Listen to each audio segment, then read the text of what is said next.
Video of a W1756 Miele honeycomb care. What has happened to it? We had originally had banging, a terrible banging noise.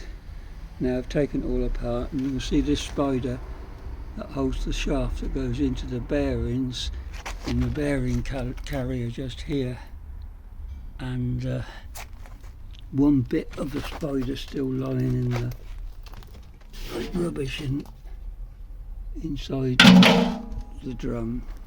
So this is the inner drum and the outer drum.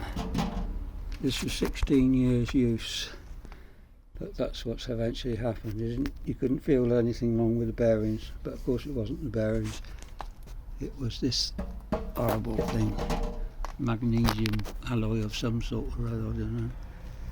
Thank you for watching, bye.